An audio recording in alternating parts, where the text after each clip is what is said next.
Welcome student to our third lecture of video series on digital image processing, and in the first lecture we have discussed about what is the digital image and what is the energy spectrum, and with the energy spectrum how we are able to form different types of images. And in the second lecture we have discussed about what are the basically fundamental steps of image processing. We will go through the entire syllabus. Today I am discussing how the image acquisition will take place. So image acquisition means image को कैमरे से capture करना. We have to capture the image using the any image acquisition device. तो अब जो fundamental unit होगा किसी image acquisition device का वो क्या होगा? सेंसर. बेसिकली अभी हम देखेंगे आगे कि किसी भी ऑब्जेक्ट पे जो कि रियल वर्ल्ड में है हम उसकी इमेज लेना चाहते हैं तो when lights fall on it, उस पे लाइट जब भी गिरती है तो some part of the light is observed by the object and some part of that light is being reflected. तो वो जो रिफ्लेक्टेड लाइट का पार्ट है वो जब हमारे किसी सेंसिंग डिवाइस पे फॉल होता है तो हमारी जो सेंसिंग डिवाइस है या जो इमेज एक्विजिशन डिवाइस है उसमें सेंसर्स लगे होते हैं जो कि उस एनर्जी को सेंस करते हैं. तो जो हमारा सेंसर है वो कुछ इस तरह से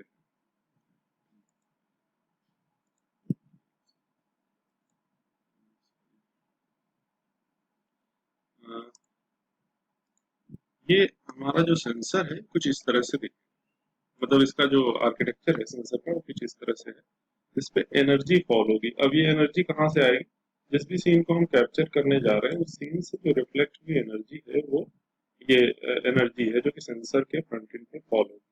तो जब सेंसर के फ्रंट एंड पे ये एनर्जी फॉल होगी तो हमारे सेंसर में एक फिल्टर होगा, उसके थ्रू ये जो नॉइज को रिमूव करके जो हमारा विजुअल स्पेक्ट्रम का पार्ट जो मेजर रोल प्ले करेगा सीन फॉर्मेशन में, इमेज फॉर्मेशन में, वो हमारे सेंसिंग मटेरियल तक पहुंचेगा. और सेंसिंग मटेरियल क्या करेगा?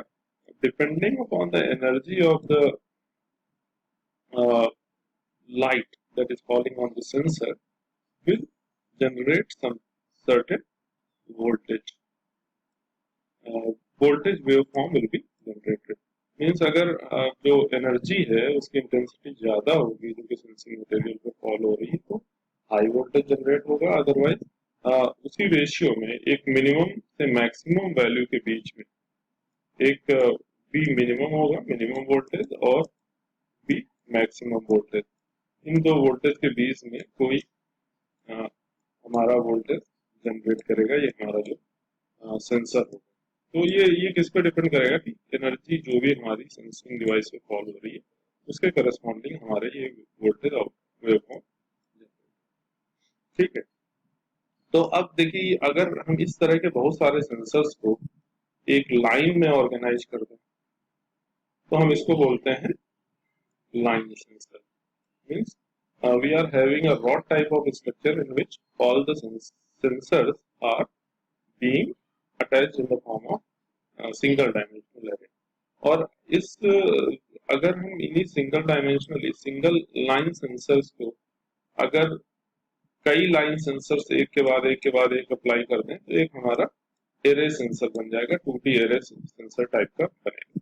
तो अब मान लीजिए अगर ये किसी कैमरे के फ्रंट पैनल पे हमने ऐसा कुछ आर्किटेक्चर लगा रखा है तो यहाँ पे बहुत सारे सेंसर्स हैं और जो भी सीन होगा उस सीन से जो भी लाइट आ रही होगी इन सारे सेंसर्स पे फॉल होगी. अलग अलग सेंसर्स पे लाइट फॉल होगी जो सीन से लाइट आ रही होगी. तो हर एक सेंसर क्या करेगा? करस्पॉन्डिंग वोल्टेज जनरेट करेगा और वो वोल्टेज क्या होगा? पर्टिकुलर एक ग्रे वैल्यू जनरेट करेगा और जो कि हमने बात करी कि fxy फंक्शन होगा. तो fxy फंक्शन क्या करेगा कि हर एक पिक्सल के करस्पॉन्डिंग एक ग्रे वैल्यू जनरेट करेगा. उसी तरह से ये हर एक सेंसर जो लगा हुआ है हमारी सेंसिंग डिवाइस में एक वोल्टेज जनरेट करेगा और वो वोल्टेज इस पर डिपेंड करेगा कि क्या इंटेंसिटी उस पर्टिकुलर पोजीशन पे आ रही है. तो इस तरह से अगर हमारे सपोज कि यहाँ पे 255 क्रॉस 255 सेंसर्स लगे हुए हैं तो 255 क्रॉस 255 आपके वोल्टेजेस जनरेट, और वही वोल्टेजेस हम चाहें तो किसी 2D मैट्रिक्स में स्टोर कर। तो इसका मतलब है कि अगर कोई सीन है और उस सीन से बहुत सारा लाइट रिफ्लेक्ट होके सेंसिंग डिवाइस पे आ रहा है, और इसमें जो अलग अलग सेंसर्स हैं अलग अलग इंटेंसिटी को सेंस करके एक करस्पॉन्डिंग वोल्टेज जनरेट कर रहे हैं, और वो सारे वोल्टेजेस ग्रे वैल्यूज के फॉर्म में, या हम कहें कि इंटेंसिटी लेवल्स के फॉर्म में हम स्टोर कर सकते हैं, या उन्हें स्क्रीन पे रिप्रेजेंट कर सकते हैं। तो इस तरह से हमारा जो इमेज है और उसका हम एक्विजिशन करते हैं। तो ये बेसिकली कॉन्सेप्ट है कि कैमरा हमारा ऐसे ही बना होगा। कैमरा में क्या होंगे, बहुत सारे सेंसर्स लगे होंगे, और उन सेंसर्स से जो भी सीन होगा, सीन से आने वाली जो रिफ्लेक्टेड लाइट है उसमें फॉल होगी, और हमारा सीन एक्चुअली क्या होगा कि हमारा रियल वर्ल्ड जहाँ का हम सीन लेना चाह रहे हैं वो 3 डायमेंशनल होगा, बट हमारे जो ये सेंसर्स एरे है ये 2 डायमेंशनल है। तो जाहिर सी बात है कि किसी भी ऑब्जेक्ट का जो फ्रंट पार्ट से जो उसके रिफ्लेक्शंस आ रहे होंगे, उन्हीं रिफ्लेक्शंस को ये हमारी स्क्रीन में। तो ये था हमारा इमेज इक्वेशन।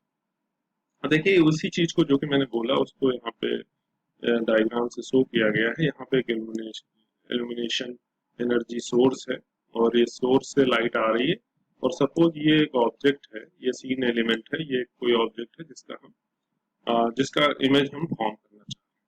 तो क्या होगा कि लाइट यहाँ से इस ऑब्जेक्ट पे फॉल हो रही है, फॉल होने के बाद इसका कुछ पोर्शन यहाँ पे ऑब्जॉर्व हो जाएगा, ये ऑब्जेक्ट ऑब्जॉर्व करेगा, और कुछ जो स्पेक्ट्रम है, या जो है कुछ विजिबल लाइट का जो स्पेक्ट्रम है वो ये रिफ्लेक्ट। अब जो रिफ्लेक्ट करेगा तो यहाँ पे हमारा एक्विजिशन डिवाइस है, मान लीजिए कैमरा है या कोई भी और इमेज एक्विजिशन डिवाइस लगी हुई है जिसमें कि सेंसर्स लगे हुए हैं। तो क्या होगा कि वो करस्पॉन्डिंग वोल्टेज जनरेट करेगी, और उसको एक ये इमेज प्लेन जो मैंने अभी इसके पहले बताया आपको, इस इमेज प्लेन में कुछ इस तरह से इमेज जनरेट होगी। बट ये जो इमेज यहाँ पे दिखाई जा रही है वो क्या है, एक कॉन्टिन्यूअस इमेज है, या हम कहें कि एनालॉग इमेज। मीन्स अगर हमें इसे डिजिटल फॉर्म में स्टोर करना है, अगर हमें इसे डिजिटल फॉर्म में स्टोर करना है तो हमें क्या करना पड़ेगा, हमारे पास एक प्रोसेस है जिसको हम बोलते हैं सैम्पलिंग एंड क्वांटाइजेशन। हम उसके बारे में डिस्कस करेंगे कि कैसे किसी कॉन्टिन्यूअस सीन को हम सैम्पलिंग और क्वांटाइजेशन की हेल्प से डिजिटल डिजिटल प्लेन में कन्वर्ट।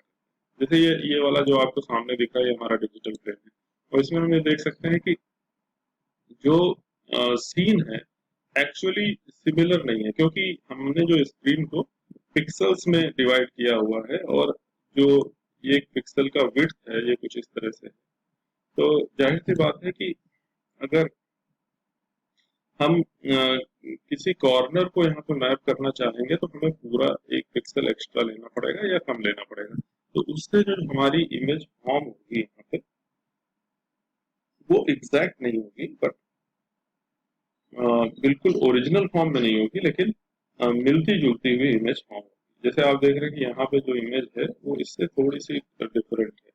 क्यों? क्योंकि हमें क्या करना पड़ा, हम सारे सीन को जो कि एक वॉल्यूमस अमाउंट ऑफ डेटा है, इनफाइनाइट डेटा है, उसको हमें फाइनाइट प्लेन पे मैप करना है।